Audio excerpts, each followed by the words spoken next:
Okay, Ms. Garver, please. So when you're teaching a class of woodwind students, or perhaps a class of voice students, one of the most important things that you would need to discuss with them is how to take a proper breath.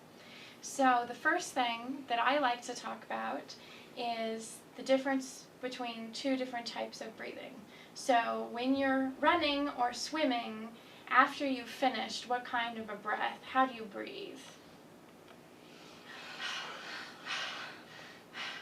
So you see runners after the Olympics, when they've done the 100 meters, they're trying to get the air in and out of their body very quickly to replenish the oxygen to all their muscles. When we play an instrument or sing, we want to make sure that the breath we take is a very low breath. So it's a non-aerobic breath, which would be what you use when you run.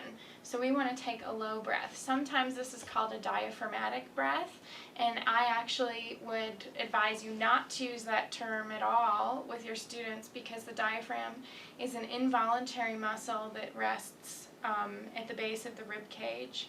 And like the heart beating, we have absolutely no control over the diaphragm as a muscle. It's completely reflexive.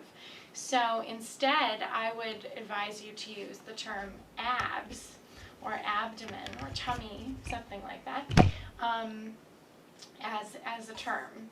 So we've all seen ab crunch commercials, right? So we can feel your abs that way. Okay, good. So we know where they are and how they work.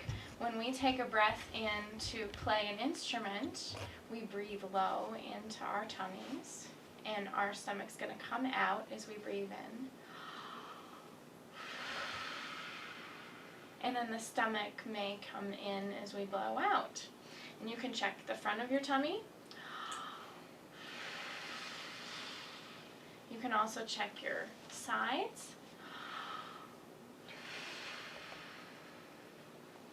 And you can also check for expansion in the lower rib cage.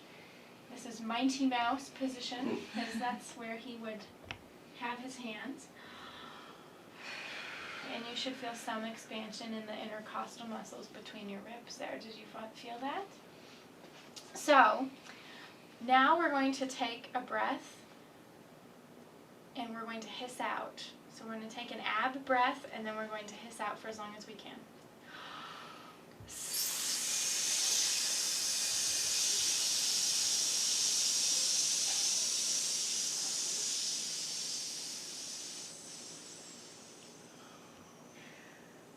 Very good. Now I'd like you to do the opposite. I'd like you to take an aerobic breath and then hiss out.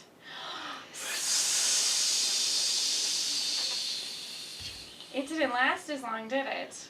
So that's because the compression of our rib cage onto our lungs with an aerobic breath sends the air out far too fast. When we play an instrument or sing, we need a lower breath so that the air comes out slowly. Okay? So that would be the first breathing lesson.